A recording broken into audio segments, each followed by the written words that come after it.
Uh-huh. I just feel like I've been around the block, ripping up fantasy stock, working around the clock. Look at the view from the top. Researching rookies a lot? No, I just be listening to pods. Yeah, one in particular, I'm just a messenger. Let me just pass on the rock. Browning, brunning, pruning, pronouncing ain't what he's doing. What he's doing is not losing, but infusing you with new things. And there's Dennis the Bennett, yeah. The man is a menace, yeah. Building a dynasty, some of the finest things. Promise you, you won't regret it. Sly as a fox, cultured in pop. Give him his props. Here is a thought, here is a box, and you cannot compare them at all. So don't even try. Careful with the news, but when you use a take, I take up Tony Fire. I mean Dyer, because anyone else is a huge mistake. Whoa, fantasy round table, fantasy round table, yeah. Fantasy round table. Come take a look at the crown, baby. Hey, fantasy round table, fantasy round table, woo. Fantasy round table. Come take a look at the crown, baby. Go. Hello and welcome to another episode of the Fantasy Football Roundtable Podcast. It is Saturday morning and the playoffs are here. Super Wildcard Weekend begins in just a few hours. We're going to be looking at all 6 games over the next 3 days. I know we're excited about that, but there's also plenty of hot stove news in the coaching ranks. And Dennis and I will be giving you our playoff challenge rosters. Still a little bit of time. If you find the link this morning before I cut things off, it should be a bit of fun to carry fantasy through the playoffs. But Dennis, it's been a wild week for the NFL. Well, that and, a word to you that are joining the playoff challenge, read the rules. I'm having to redo my team because I spent my time worrying about doing stacks and not catching that I'm only supposed to have one player per team. So read the rules. As far as the NFL, I mean, the end of a couple eras with Bill Belichick and Pete Carroll going out, Luke Getsy getting fired. I mean, adding Luke Getsy in there. It was a wild, though, 24-hour stretch when Carroll got fired and then dipping into the college ranks, Nick Saban retired, and then Bill Belichick leaves New England. I mean, that's 3 pretty well-established veteran coaches that just, went. I think we thought there was a chance Belichick could go. I was mildly surprised by Pete Carroll and Nick Saban. Yeah, and Saban's in his 70s now. He's won 7 national championships total. The thing in college is you can't let there be any inclination that you're thinking about it, because if you do, then other teams use that against you in recruiting. Yeah. And so you really have to be like, hey, sayonara. People be like, I never saw that coming. And even then, some of the recruits that were committed and not signed have already reopened up their recruitment process with Saban leaving. Belichick, we've seen the last couple of years, things haven't been going quite as well. I still think he's got, from the coaching perspective, I think he's still got plenty left in the tank. I'm probably more concerned with his very, very mediocre to subpar GM skills. So he needs to go somewhere where he says to somebody, hey, I want this type of player, as opposed to being the guy that says, I want that player. Yeah, and it'll be interesting, much like Alabama filling their coaching opening right away, they tapped Washington's coach, Kalen DeBoer. The Patriots were the last team to have a coach opening and naturally the first to fill it. The next day after Belichick's press conference yesterday, they announced that they have hired Gerard Mayo, former player, guy that's worked with Belichick, coached with Belichick. What do you think of that hire? A lot of it's going to depend on what they do in the front office and who they bring in on the offensive side of the ball. And then he was a quote unquote co-defensive coordinator, assistant head coach, linebackers coach type of guy. And while he was doing the right stuff and getting developed, we won't really know, like, can he be that CEO type until we see him do it? So I like Gerard Mayo. I think he was a great candidate. I think he's done all of the right things along the way. Whether or not that translates and he becomes the first guy from the Belichick tree to be like really successful is a whole nother story, because as we've seen in the past, that just hasn't been the story. I know a lot of times people want to like put Vrabel in that Belichick tree, but Vrabel never coached with Belichick. He only played for him.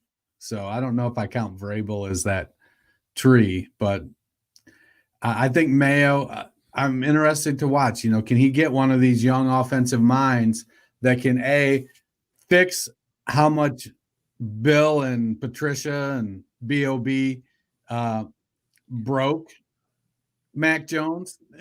Mac Jones, Josh Allen. No, I would wager with the third overall pick, the Patriots are going to take a quarterback. I would probably speculate too. I've seen mock drafts. I've seen them taking Jaden Daniels there. So, if for some reason Drake May falls to them, I think they would take him over Jaden Daniels. But as I don't think the only way I think May falls to them is if Washington takes Daniels, and we still got to wait for the coach there to see. Yeah, and it was a little interesting. We thought Mike Vrabel had been kind of bandied about as a candidate for the Patriots opening, and when he got turned loose from Tennessee and their discussion that they weren't interested in working out a trade with a coach, it seemed like that might be a spot he's going, but Mayo gets the job instead. We'll have to see what happens with Mike Vrabel. He was considered a pretty hot candidate. I want to turn to Seattle for a minute. We know Pete Carroll won't be coaching anywhere else next year because they're retaining him as an advisor, which is somewhat nebulous. Feels kind of weird. A coach that from the press conference, it was pretty clear it wasn't his idea to not be coaching anymore, but is remaining with the organization. New England basically has a lot of things they have to start over with. The Seahawks, they were in the playoffs last year, 9-8 this year. They were on the borderline, could have made it in if tiebreakers would have broken a better way for them. They have some pieces in place. How attractive do you think that opening is going to be? Well, their question is really at quarterback. We haven't believed in Geno, I think, as a show. Well, for what he is, not as like a super franchise option. Right. And you're the resident Drew Lock expert, so I'm pretty sure he's not the future. Although, you know what? He played better in that game against the Eagles than I think I've ever seen him play in Denver. But is that a function of the Eagles probably falling apart? So, they're going to have to – they've got really good running backs, wide receivers. They've historically underinvested in their offensive line. Pete has been able to scheme up good defenses. So, it's one of those it's a good enough team, I think, that it should be able to draw top candidates. But some of the holes are just big enough that it may make them shy away. Quarterback is an issue. I think if Seattle's going to solve their quarterback position, I think they're going to have to go out in free agency and get an upgrade. But it looks like they'll probably roll with Geno this year. If Pete's in the front office, how much influence is he going to have over A, who they hire, and B, what they do? That's going to be an interesting storyline. Well, and it's really unclear what his role is even going to be, so that'll be something to watch this off season. As you teased at the top, the Bears keeping Matt Eberflus, which seemed like the last couple weeks of the regular season it was tracking that way, but they do fire Luke Getsy, the offensive coordinator, and most of the offensive coaches. They have the number 1 overall pick thanks to the trade with the Carolina Panthers. There was a report yesterday that Caleb Williams is waiting to declare for the NFL draft until he can be certain that Chicago will either trade the first pick or won't take him, which is an interesting wrinkle. With all this going on, what do you think this means for the number 1 pick and for Justin Fields?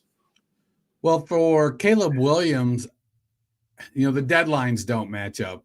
So he's got to declare in the next 3 or 4 days. And Chicago has way, way longer to make their decision than that. So you can never be 100% sure about something. I'm 99 point, all the rest of the 9% sure that Chicago isn't going to tell him, hey, man, we're not going to take you, or, we're going to trade it.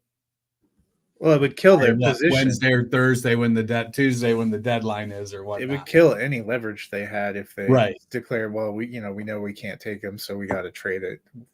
Yeah, so I get it. It's easy to look at a team and think, I don't want to play there because it feels dysfunctional. He could be looking at it and saying, they drafted Fields, the coach didn't survive, and then a new regime came in, and now they want to get their own guy, which is me. And looking at that new regime, I think I'm probably 18 months to 2 years away from there being a new regime coming in, and who's going to say they don't want to move on from me at that point? Yeah. It's going to be an interesting situation to follow. I'm with you. I don't think we'll get real clarity on what Chicago's going to do until March or April. Because they don't have to do anything. They probably will listen to offers for both Fields and the number 1 pick and look at their overall roster and what they want to do. And, we've seen these supposed statements from potential draft picks before. It'll be interesting to see if Caleb Williams doesn't declare for the draft, this year. He definitely has to next year. And who's to say you end up with you're never going to have usually an exceptional franchise that holds the number 1 overall pick unless something strange happens. It's usually a team that has some rebuilding, some holes, or some questions, and that's how you get the number 1 overall pick. So it'll be interesting to see how that all plays out. Another interesting coaching story. At first it seemed like the Giants had announced that Wink Martindale would be returning as defensive coordinator. It didn't seem like it. They did announce it. Then it sort of leaked out that in their postseason final exit interview, Wink Martindale had a profanity-laced tirade against Brian Daboll, stormed out of the building, and flew to his home in Florida and wouldn't talk to them. And it became curious to me how you could possibly say that you were keeping that guy on your staff after that incident. Well, it turns out now the Giants have, I think the way they put out their mutually parted ways with Wink Martindale. It was a tough season for Brian Daboll, and there's not a lot of obvious quick solutions, for some of the problems for the Giants. But what do you think this does for him going forward? And what do you think it does for Martindale? So what I've heard is that the Giants fired a couple of Martindale's guys, his right-hand man, and then another guy on offense that Martindale was very close with. And whether they did that, whether Daboll was like, look, I feel like Wink's undermining me with using these guys to undermine me. I need to get rid of his soldiers. So that's why he did it, thinking that would make Wink come back in line. Clearly it didn't. I think the Giants defense played pretty well this year, maybe not top 10 or something, but they did play okay. They've got some guys making plays on that side of the ball, and Martindale schemes it up. He's one of the good guys when it comes to scheming the defense.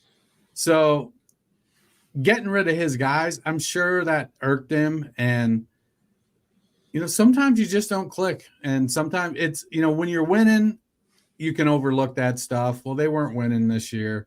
And so, when you're not winning, finger pointing and blame starts getting doled out a little bit. And, I'm sure Martindale decided he had enough of the offense underperforming. And, Dayball is supposed to be this offensive guru, and, they're stinking up the joint. I get it. They had injuries to Jones, and Barkley's played banged up. Waller got injured. Offensive line either is a combination of terrible, i.e. Evan Neal, or injured most of the season, i.e. Andrew Thomas. But I think Martindale, for him, I think he's been around a long time and had some really stellar defenses in the NFL. And he has a pretty good reputation as a defensive coordinator. And that it almost feels like he was like, why are you messing with my stuff when it's your stuff that's broke? So maybe it just wasn't a good fit. It did seem like there was tension between them, for a lot of the season. I'm sure, kind of like you, I think Martindale will end up getting a job somewhere. But Brian Daboll, it'll be interesting. He was coach of the year last year, but they started out super dreadful. I mean, they got blown out a few times early on. They looked really bad. Hard to tell what's going to happen with Daniel Jones, but he's a coach that might have gone from coach of the year to, if he has another bad year next year, could end up being on the hot seat. So, I mean, in the NFL, there's fan bases and owners alike have fallen prey to the fix it now kind of mentality. A rebuild, you've got 90 days to get your rebuild taken care of. You need to figure it out. That's what makes I got to be honest. I don't think Mike Tomlin coaches as long as he has in the same place. If he had came along 3 years ago, maybe if it's Pittsburgh, they still would be patient and let him get in there and get developed.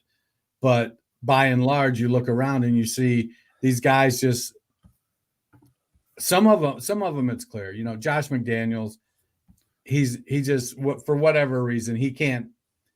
He just doesn't know how to put it together. It looks like Eberflus is another guy that great defensive coordinator, doesn't seem to know how to be the CEO. They're two very different jobs. And I don't know, Martindale, I don't think has ever really been a serious candidate for a head coaching position. Maybe because he doesn't want it and he knows where his skill set lies, or maybe because he's never shown that I can do that next level stuff on a consistent basis. Dayball, looked great coming out. Like you said, coach of the year last year. Dealt with a lot of stuff. He's going to be someone I'll be interested to see how he rebuilds the defensive side of the coaching staff. Yeah, me too. It's going to be, I think, an important off season for quite a few teams, and one of them is going to certainly be the Giants. Who were a great story last year and looked lost a lot of this year. Some big questions, again, not just for Dayball, but probably for Daniel Jones after he got kind of a nice contract last offseason and did not look good and then went out with injury this year. So those are teams that weren't in the playoffs. Now it's time to put our focus squarely on the playoffs. And before we do that, Dennis and I are going to give you our teams for the playoff challenge. I will go first as Dennis is reworking his out. But just a reminder, the playoff challenge, you take one player from each of the 14 teams, 4 quarterbacks, 4 running backs, 4 receivers, 2 tight ends, no negative scoring, 6-point universal touchdowns, PPR, 1 point for 25 passing yards, and 1 point for 10 rushing and receiving yards. So I will give you my picks. I'll start at quarterback. I took Lamar Jackson from the Ravens. I took Josh Allen from the Bills, Patrick Mahomes from the Chiefs, and Jalen Hurts from the Eagles. At running back, I took Christian McCaffrey from the 49ers, Najee Harris from the Pittsburgh Steelers, Rashad White from the Tampa Bay Buccaneers, and Kyron Williams from the Los Angeles Rams. At receiver, I took Tyreek Hill from the Miami Dolphins, CeeDee Lamb from the Dallas Cowboys, Nico Collins from the Houston Texans, and Jaden Reed from the Green Bay Packers. At tight end, I took David Njoku from the Cleveland Browns, and probably my biggest gamble, I took Sam Laporta from the Detroit Lions, hoping that he will play this week, or at least that Detroit will advance, and that won't end up being a complete zero spot for me. Now, the way that we will score after each round, but the winner is the one that has cumulative lead after 4 rounds, and that's why it makes it really kind of important that you try to guess taking the best scoring options from teams you think are going to go deeper into the playoffs. Dennis, did you figure out yours? I did, but I think I might have made a mistake. Let me double check here. All right. Yeah, somehow I'm missing Philadelphia, so that means I've double dipped somewhere. And it's remembering which teams are on. Yeah, there's some. So I'll say some of my tactical. Well, Dennis is still checking stuff. I debated about the Rams. Obviously, Puka Nacua and Cooper Kupp are interesting options, but I went with Kyron Williams because I feel like running back is a little bit of a tougher position. The Eagles was another team that I struggled with. They have options in a bunch of different places. I'm even more grateful I took Jalen Hurts after some of the news that came out today that we will get to. Green Bay was a hard team for me in general to figure out who I was going to go with, and I went back and forth. At one point I thought I was going to take Aaron Jones, but after looking at my best scoring options, I ended up deciding I needed to take a receiver out of Green Bay, and then it's really a question. It's almost a crapshoot when you come to Green Bay receivers. But Jaden Reed to me has been the most consistent, so he's the guy I landed on. So Dennis, right. You ready to go? I am. I got it figured out. So I actually double dipped on the Rams. So that's a good team to double dip on if you're going to do it. Yeah. So for me, part of the strategy was figuring out like at what position was I going to be okay with the one and dones. And overall, I think that running back and tight end were where I was more comfortable with my one and dones. There just is, there's a couple running backs that you're hoping can make it, and I tried to balance AFC and NFC, so 2 and 2 wasn't always successful there. So at quarterback, I went Lamar. I mean, there's not a lot of other Ravens. Isaiah Likely was a consideration until they announced yesterday that they've activated Mark Andrews into his practice window. So if they make it, Andrews could be back in a couple weeks, and boom, there goes Isaiah Likely. And I went Brock Purdy as my quarterback. There are lots of great options in San Francisco, but one of them is always going to be getting it done in my eyes, and that's the quarterback. He's going to be, could McCaffrey rush for 4 touchdowns? Sure. But I think Purdy, by and large, has shown he's a 275, 2 to 3 touchdown guy just about every week. And I felt like that was a good, stable place. QB3, I went with Josh Allen. I really, really considered Dalton Kincaid as a tight end here. If I had went Kincaid, I think I would have ended up going with Mahomes as my second AFC quarterback. But, Stephon Diggs was a consideration that would have eliminated Allen. But, in the end, I feel like he's getting the rushing touchdowns there. And while he's not throwing for much, I think he's still he finished QB1 on the season, did he? Yeah, I think he still was. I mean, you can't go wrong there, I guess. And then at QB4, I went with Dak Prescott. That's a passing team. Pollard isn't getting it done on the ground. He's got arguably the best or one of the best wide receivers in the game right now. That offense funnels through Dak and CeeDee Lamb. I would have, when I screwed up one, I had Lamb and Dak in there. But anyways, so Dak is my QB4. Running back was harder because, again, I was looking at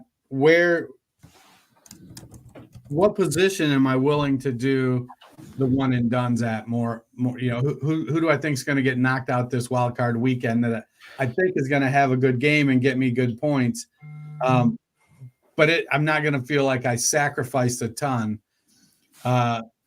So I think that I went Jahmyr Gibbs at RB1.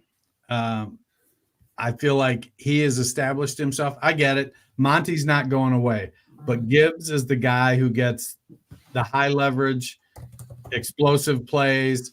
He's the one who's, they're an RB1 and an RB2 combo, with Gibbs being the RB1 and Monty being the RB2. Does that mean Monty's going to not occasionally get the, 3 touchdown game, 50 yards and 3 touchdowns? No, that's going to happen. But I went with Gibbs. So I initially had Kyron in, but I had doubled up on Rams. So I took Kyron out, and I ended up going. I mean, you got to pick somebody off of Philadelphia. I'm not confident in Jalen Hurts. He's got the banged up finger. He hasn't been playing well. The team in general hasn't been playing well. So I went with DeAndre Swift. This is a classic. This team has been stinking it up, and maybe they put it together, but I'm not going to bet on that. And here's the only healthy guy they really have left to be able to do something for fantasy. So I went DeAndre Swift. Another one, Aaron Jones. I think that he's been on a roll lately. Dylan's been banged up, and they're going to have to be, they're going to have to throw against Dallas because I think Dallas is going to be able to score on them. But Jones has put up, 3 straight 100-yard weeks. So if I'm going to go one and done, let's get it there. And my RB4 is Jaylen Warren. So Pittsburgh is playing. Let me see again. They're playing Buffalo. It's interesting. You took Warren and I took Harris. I debated about which guy. And Jones, I almost took him if I would have done a running back from Green Bay too. Yeah, and so the reason I went Warren is that Buffalo is more susceptible to the pass versus running backs than to the run. Now Warren has been playing great. Not Warren. Harris has been playing great. It's amazing what happens with a volume back when you give him the volume. They wear the team down, and in the second half they rack up lots of yards. Well, figure that out. So I went with Jaylen Warren, though. Again, I'm looking at it from a one and done perspective. Who am I good? Who do I? I'm not expecting. Warren isn't a guy I would have expected a lot of compounding on with his game going forward. So I went with Jaylen Warren. Wide receiver, I went with Mike Evans out of Tampa. He's my Tampa pick. He's had a phenomenal season. Put up another 1,000 yards. Him and Baker have a great connection, and over the past few weeks, they have Baker's rediscovered Chris Godwin, and I think that helps Mike Evans. And this week, anyways, they're going up against a putrid Eagles pass defense, so it gets me out of the gate hot. Wide receiver 2, I went Tyreek Hill. It's hard to pick. I mean, I could see picking Achane or even Waddle. If you come down to it and you're picking a wide receiver from Miami, I think you're going to go Hill over Waddle every time. I obviously didn't go Tua at quarterback. So Tyreek Hill. Again, this is hoping for if Kansas City beats them, even in this weather, with this cold, Tyreek is still going to have to be a weapon. And hopefully he racks up some points. Wide receiver 3, Puka Nacua, the Rams. It was, I think Puka has ascended to the top spot over Cooper Kupp. And while I think that the Rams running the ball with Kyron is always a option that could limit that, Puka and Kupp are both getting double-digit targets every game. So I think Puka is the guy to roster there. So I went with Puka. My wide receiver 4, I went with Nico Collins, and he's the top dog with Tank Bell out in Houston. I feel like this is a one and done pick. Hopefully Collins and Stroud can have a good game. But I think Cleveland is just better. Now it's going to help that Denzel Ward looks like he's out. So that's going to help the Texans versus the Browns. But the Browns defense is still one of the best in the league. At tight end, I went with David Njoku. He's had a career year, and Joe Flacco loves him. I know Amari Cooper gets a ton of volume, but David Njoku is going to get his. And then lastly, I went with Travis Kelce at the tight end position. I really looked at Mahomes, Rice, and Isaiah Pacheco. They were all options. But in the end, I felt like, it's playoffs, and this is where Travis Kelce has got to step up. It's going to be a short passing game. It's going to be Isaiah Pacheco in the short passing game, and that's going to play, I think, to Travis Kelce's skills. Travis is from Cleveland. I don't think the weather's going to bother him. So that's my team. Yeah, and they've had cold games in Kansas City. I was close to taking Kelce, but the back stretch of the season just hasn't been spectacular. So I went with Mahomes, and that was kind of also part of the reason that I went with Jalen Hurts instead. I looked at DeAndre Swift like you, but it feels like Jalen Hurts is the one that gets all the touchdowns. And in fact, as the Eagles' offense has been somewhat of a struggle, it seemed like, I basically, when I was picking quarterbacks, I tried to pick the 4 that I thought were the ones that were probably going to be the only safe high floor for their team. Josh Allen, you play whack-a-mole with receivers and running backs, but he's always pretty solid. You're right about Lamar kind of in Baltimore. I don't even know that there is a single positional player that you'd feel great about taking instead of him. And then that's why I ended up going with Mahomes and with Hurts, because those teams, they've been all over the place. I could see Rashee Rice having some huge games, but also having like some mid games, and the same with Pacheco. So it's going to be interesting to see. We've talked about our teams. Let's talk about some of these matchups. We get 2 games today, 3 games on Sunday, 1 game on Monday. First game up today, the 11-5 Cleveland Browns at the 10-7 Houston Texans. These 2 teams did play once in December. The Browns went and won 36-22 in Houston, but there was no CJ Stroud in that game. That was one of the games he missed with his concussion.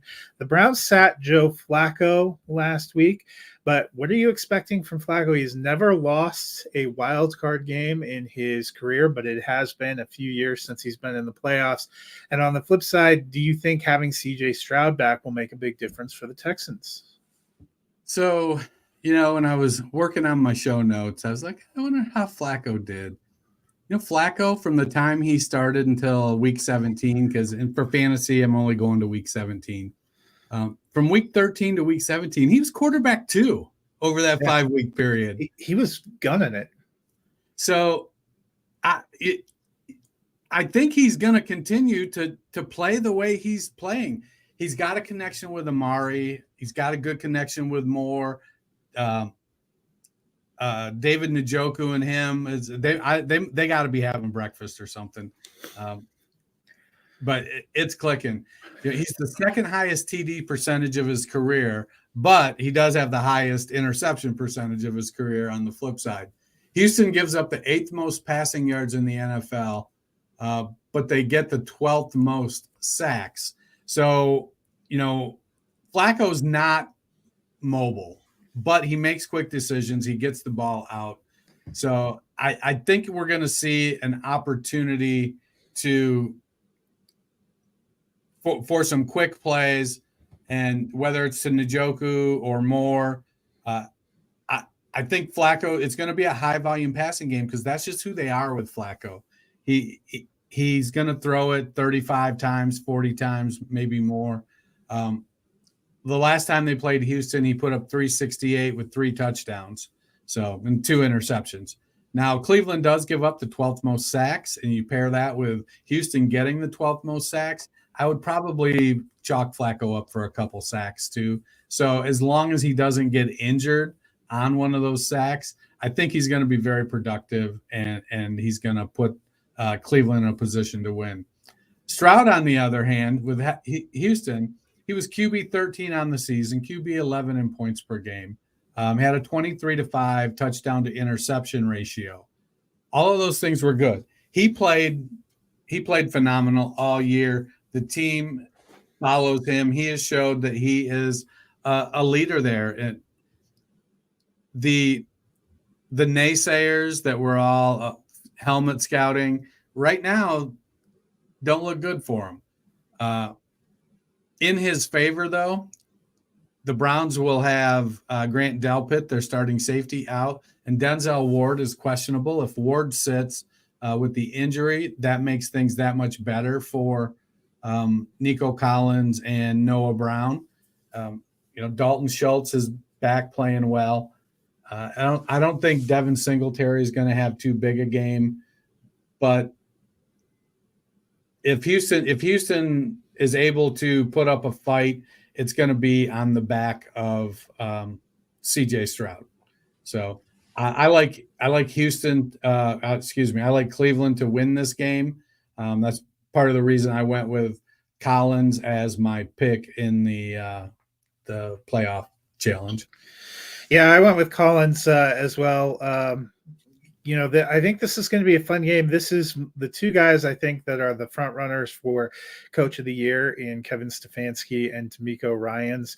I still think Stroud probably ends up being Rookie of the Year. It'll be interesting. I expect it to be a closer game since he is in it than it was when they were going against Case Keenum. And I think this is actually the game that Davis Mills finished up after Keenum just looked woeful. I think they will be better with Stroud. Texans are still a young team. Joe Flacco may not have been a Brown all season, but he brings a pretty good wealth of experience. I'm also taking Cleveland in this one. The Saturday night game, let me tell you, as someone whose home happens to be in the Arctic zone, this cold air is no joke. Already wind chills here in Colorado between -15 and -30. Kansas City is supposed to be a little bit worse. They are supposed to drop to a real air temperature overnight tonight into tomorrow of -8 to -10. And when you add any kind of wind on top of that, you're talking about wind chills going between -25 and -40. And who is not a spectacular team when it's cold? That would be Miami, historically. Not a team that wins a lot of games when it's below 40 degrees. This particular Miami Dolphins team, both teams are 11-6. The Dolphins, of course, losing last week, ending up dropping to the 6th seed wild card.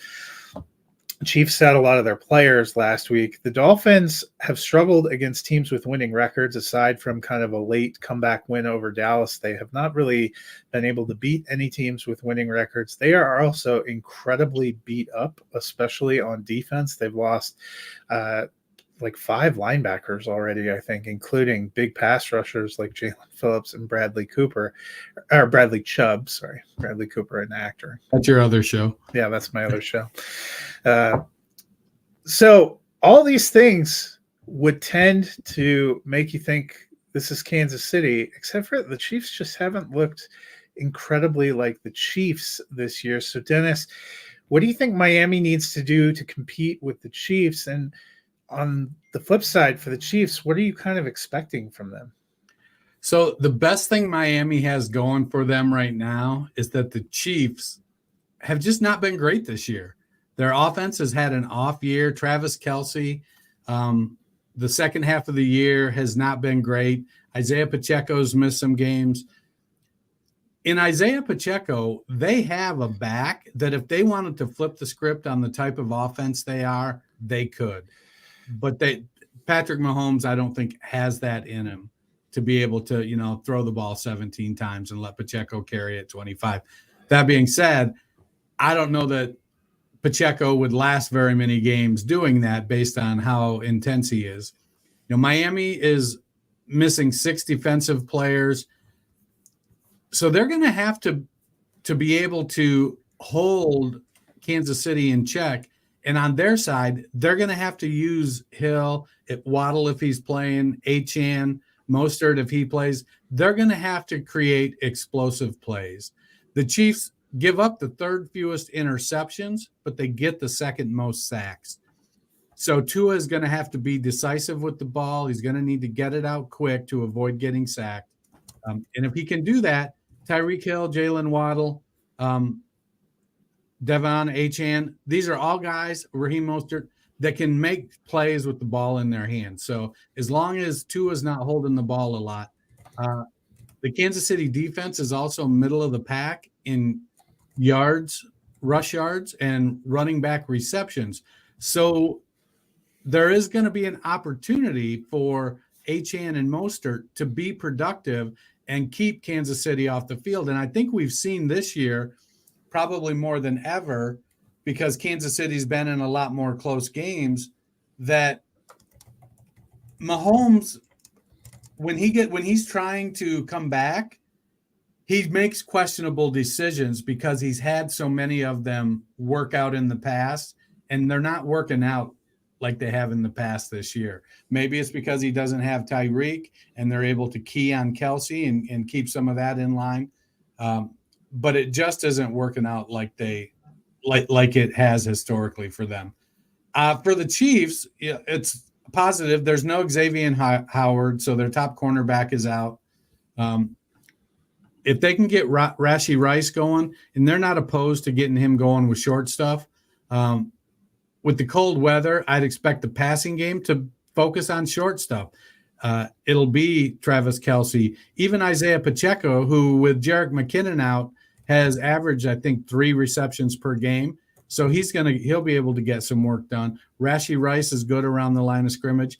I'd like to throw Kadarius Toney in there, but he's a Florida kid and not known for his toughness, and I don't expect him to do anything in weather this cold. If he does, Kadarius Toney hasn't done anything all season, period. So if he does if he does anything in any game, it's a surprise. Maybe we get a frozen tundra moment from MVS and he catches a ball and takes it deep. Which he would be used to playing. Wasn't he with Green Bay when they played? I think they were the last ones that played like a sub-zero game.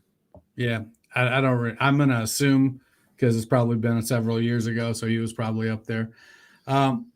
Kansas City, though, they have a tendency to have short drives when things aren't clicking, and that's going to turn the ball back over to Miami. Kansas City is going to need to be able to convert drives and get first downs, keep Miami's explosive offense off the field. I'm going to go with the Chiefs. Everything in this entire setup would tell you that you should not pick Miami, but I don't know why. I'm taking the Dolphins. Sometimes you just got to go with your gut, man. It makes no sense. Even when I'm sitting here thinking about it, I'm like, but almost no one is taking Miami. Miami's got the skill player edge. They've got much more volume. Kansas City probably has the best tight end in the game and the best quarterback in the game. I get it. But Miami has a bigger arsenal of weapons, so I can see why you'd do it. Yeah, I don't know. I don't have a good reason. I just to be fair, if Hill advances over Travis Kelce, I'm probably okay with that. Yeah, I know. That wouldn't be bad. Let's move on to the Sunday games. And the first game up, I was going to ask you, do you think it's kind of weird we get all 3 AFC games before we get a single NFC game? It's just kind of the way it fell, I guess, but weird. Yeah, I don't know what the reasoning is behind that. So the final AFC game is the 10-7 Pittsburgh Steelers at the 11-6 Buffalo Bills. The Bills won 5 straight to capture the AFC East and get to be home. This is another game that won't have great weather, but both these teams are pretty used to playing in some bad weather. So Pittsburgh, no TJ Watt, but they are sticking with Mason Rudolph. The Bills, meanwhile, last week we saw them starting to work in playoff Lenny with Cook there. So, what do you think about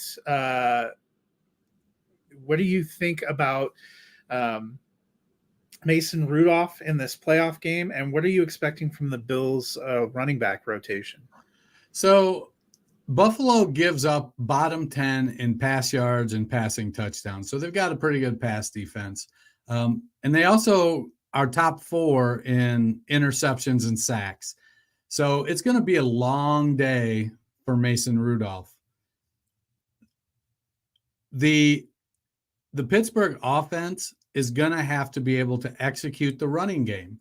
So they're middle of the pack in rush yards, and they give up top 11 numbers in receptions and receiving yards to running backs. So to me, the weapon here is Jaylen Warren.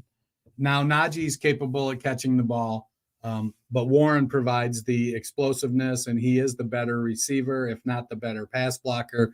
But you don't get points for pass blocks. So Rudolph is going to have to be quick with the ball. And with Pickens and Deontay Johnson in the short area, they have that ability. If the Pittsburgh line can hold up and give Rudolph some time to pass, I could see Pittsburgh's offense doing okay in the passing game.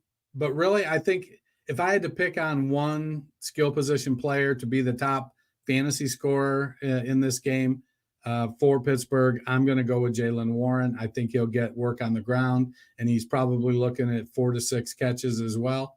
So to me, that's the avenue to beat the Bills, is to get the running game going and then sprinkle in the passing game. Rudolph has shown the propensity to go deep. Buffalo's got a real good secondary, ball-hawking secondary with Micah Hyde and Jordan Poyer and a couple other fellas back there.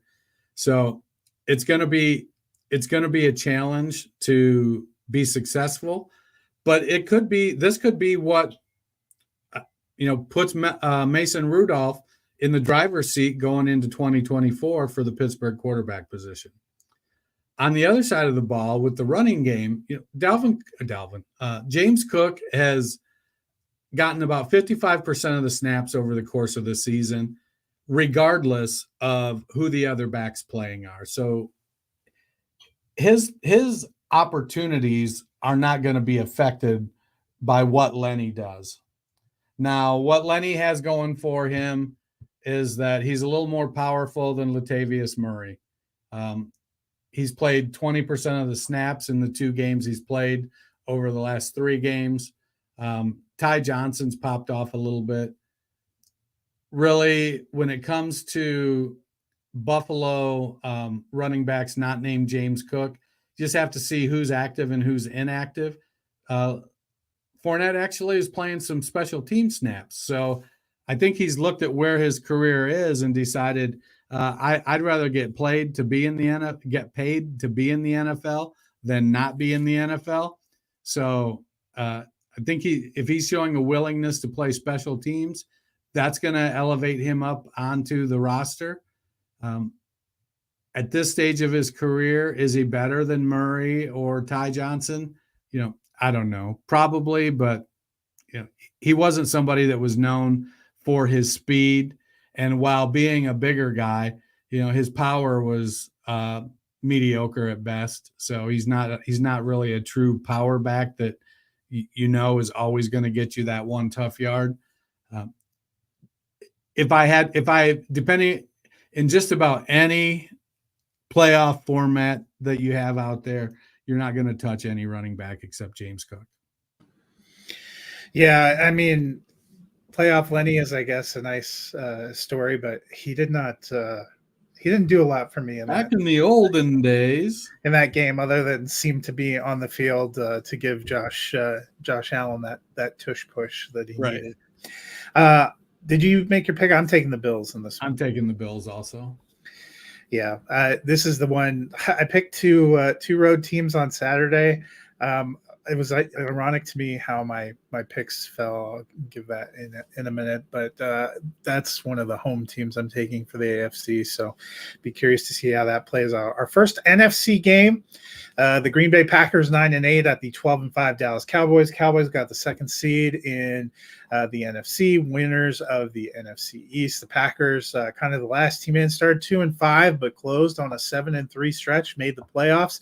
Mike McCarthy gets to face his former team. They made a lot of that, but I don't think the Packers really have any players. Maybe Aaron Jones, who was still there when McCarthy was their coach. So other than it being a team that he coached at one point in time and took to Super Bowls at one point in time, it's not like he's facing Aaron Rodgers or anything.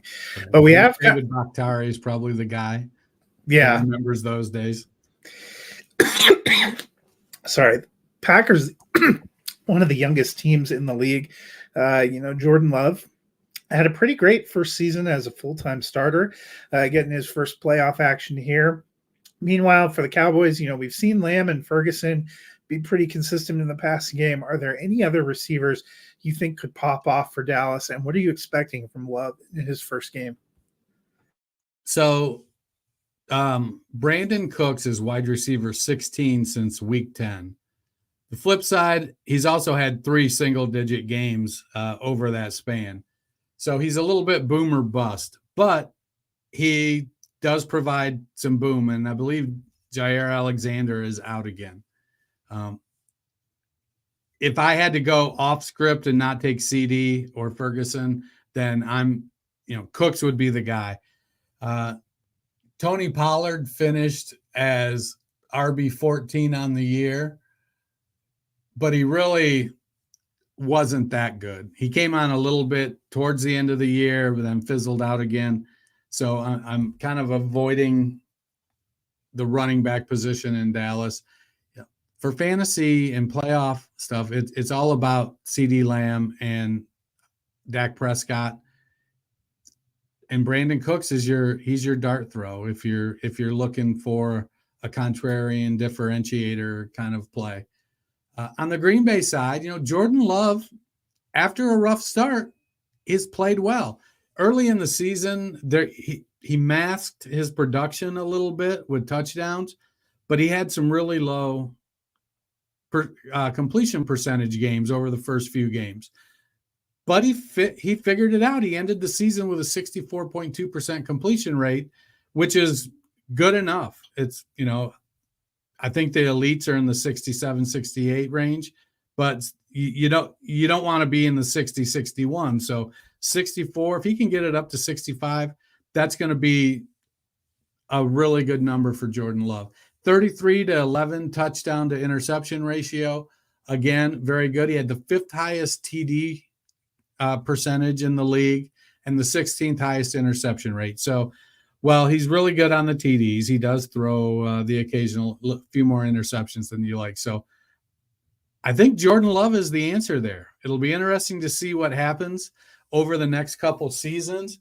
Can he make strides? Can he continue to grow? Will this young wide receiver group continue to develop as well? And somebody provide him with that Devontae Adams, Donald Driver, James Jones, Jordy Nelson go-to kind of player? Will one of them become that? That's really what we're waiting to see. Whether it does is going to have a bearing, I think, on how Jones's development goes. And which LaFleur is it up there? Matt LaFleur. And Matt, but we could potentially be looking at 10 or 12 years of Love and LaFleur up there, just getting it done. Love and LaFleur. It kind of sounds like a reality show. Yeah, I like what Jordan Love has done. I think he's going to be he's definitely going to be a top 12 draft pick in dynasty leagues next year.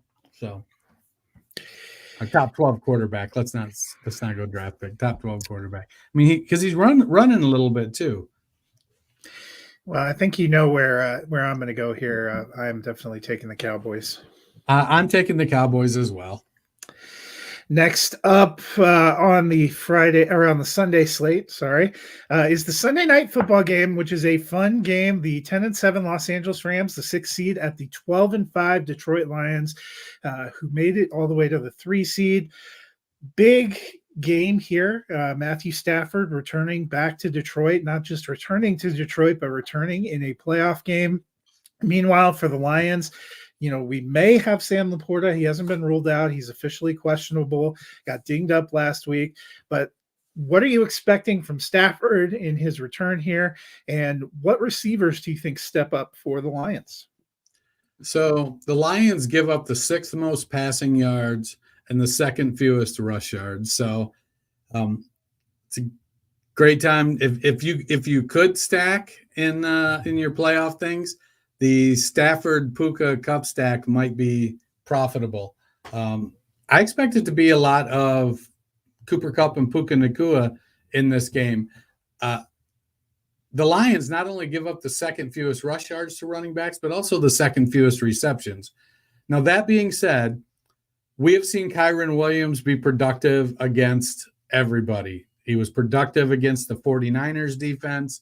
You name him, Kyren Williams has been productive. So I'm not necessarily ruling him out, but I do think that it's going to be a passing offense by the Rams.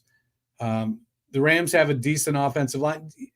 Detroit's defense has made strides this year, but they're just not at that next level yet. They've got some players. They're young, guys like Hutchinson and Campbell. They're coming along. Ali McNeil. They've got guys that are getting there, but there's no substitute for time and reps, and that's what they're getting now. I think next year with another addition or two, this defense could move into the elite tier. But I expect Matthew Stafford to have a decent game passing.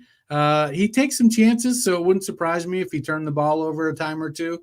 But I do think that he's going to have decent yardage and decent touchdown numbers, which will be good for Puka and Kupp. On the Lions side, it's the Amon-Ra St. Brown show. Anybody else is ancillary. So Jameson Williams is going to get probably at least 2 deep shots. Whether he converts them or not, who knows? But he's going to get them. That's what he does. And he started to get mid-range targets as well. So he's getting up into that 4, 5, 6, 7 target range, Jameson Williams. With his explosiveness and what they use him for, I still don't think he's the second receiving option on the team. That's clearly Sam Laporta. But Jahmyr Gibbs also gets plenty of run in the passing game. And David Montgomery, while not getting a lot of opportunities in the passing game, I think we've seen historically he's good at pass blocking and he's good at receiving and running routes as well. But from the pure receiver point, it's going to be a lot of Amon-Ra St. Brown. If you start any other receiver in a playoff challenge, you're rolling the dice on Jameson Williams hitting the long one. And maybe Josh Reynolds gets a touchdown, but Reynolds is, one of your, 2 for 25 kind of receivers. Yeah, for my playoff challenge hopes, I'm really hoping Laporta plays, but Amon-Ra has been so good. Fortunately, I think Detroit has 2 good running backs, which will help. Weather not going to be a factor in Detroit since they have that nice dome. It is a nice dome. I went and saw Metallica there. That's very nice. It's got to be emotional for both Stafford and Goff, I would think, facing their former teams here, and adding to the fact that I think it's going to be incredibly electric and emotional in general for Detroit hosting a playoff game for the first time in a while. Yeah, I just hope we don't crap the bed. Yeah, you know what? I'm taking the Lions. I think they get it done. But that one probably is the one I'm most Well, no, Miami is the one I'm most nervous about. But I took 2 road teams on Saturday. I took all 3 of the home teams on Sunday. What will I do on this Monday night football game, which is the Philadelphia Eagles, 11-6, losers of 5 of their last 6, against the Tampa Bay Buccaneers, 9-8, who managed just 9 points against a 2-15 Carolina Panthers team. Welcome to Monday Night Football, ESPN. Thursday night football on Monday night. Let's go. So, the Eagles offense has been all over the place here. A.J. Brown has been ruled out, and I think they still are without Devonta Smith, right? I don't know if he's out. A.J. Brown got ruled out. Yeah, he did. Devonta, I'm not sure yet. I'll check the injuries while we're going. The Buccaneers, meanwhile, they've been kind of an up and down squad. So what are you expecting from these 2 teams? I mean, can things get worse for the Eagles? They have completely fallen apart. Challenge accepted. They have fallen apart on both sides of the ball. It was reported that Jalen Hurts has not been throwing the ball in practice because of his middle finger injury that he sustained last game. Oh, you're right. Devonta Smith is not on the injury report. Ironically, neither is Jalen Hurts, even though we all saw that finger not looking great. And I get, the Jalen Hurts vultures so many touchdowns. But DeAndre Swift has had a good year. And if he had even a third of the touchdowns that Swift has vultured, he'd be a top 10 back. At some point, I think Nick Sirianni's got to start to balance, well, this play works every time, but what's the toll it's taken on my quarterback? Because he's going in, he's got big guys slamming him in the back to move him forward, and big guys falling on top of him with knees and elbows and things getting all tangled up. At some point, you've got to start to protect your quarterback. If Smith is the guy, if he's off the injury report and playing, he's going to be easy to focus on. I just don't know that Tampa has, a shutdown cornerback to be able to do that. They've got a decent defense. I mean, they made it to the playoffs, so somebody had to win in the South. So, but the Eagles they look like a team that's like, man, can we just get to the end of this thing? We're going to fight. We're going to keep fighting and we're going to keep fighting. But man, I wish it was over. It's like me in the last 5 minutes of a spin class. All right. The last 30 minutes of a spin class, but it's just like, wait, you take a spin class? What's that? You take spin class? I do. I got to keep my heart in shape. Yeah. So, after my episode, I got to be honest. I'm not great. You just spin around? Yeah. They're like, no, it doesn't stand there and spin, Dennis. You got to get on the bike and pedal. I'm like, but I'm dizzy now. So the Eagles, I got to be honest, I'm out on them. So Tampa is in a situation now where with the way the Eagles defense has fallen apart, Baker Mayfield has Mike Evans and Chris Godwin. And that rush defense gives up over the past several weeks, has just been giving up big yardage. So now we've got Rachaad White figured into the mix. I was very tempted to take Rachaad White or even Baker Mayfield in our challenge. I did take Rachaad White because the combination of rushing and receiving I thought would give. I love Mike Evans, and at the beginning of the season, if this was week 5, I probably would have taken Mike Evans, not given it a second thought. But down the stretch, it's kind of alternated after he between got him and Godwin. Yards. Yeah, it's kind of alternated between him and Godwin, so I wasn't as set. But here, let me ask you this, since you're kind of down on the Eagles, there have been some talk that if the Eagles lose this first playoff game, Nick Sirianni could get fired, which seems ridiculous to me because all they've done is make the playoffs in all 3 of his years as coach, even though they weren't expected the first year, and they went all the way to the Super Bowl last year and were pretty close. But do you think there's any possibility there? I'm going to have to ask you to I got distracted. Governor Kathy Hochul has just announced that the Bills-Steelers game is moved to Monday at 4:30. Are you kidding? Bob Harris retweeted it, so yeah, it was an Ian Rappaport tweet. What a fun time there. So, so what were you asking me then? Some people have speculated that if the Eagles lose this game, Sirianni could end up getting fired, which seems ridiculous to me. But do you think there's any? So I think that those people need to look across the state to Pittsburgh and say, what would have happened if they had done that? Because it wasn't like he came in and was going, 12-4 out of the gate.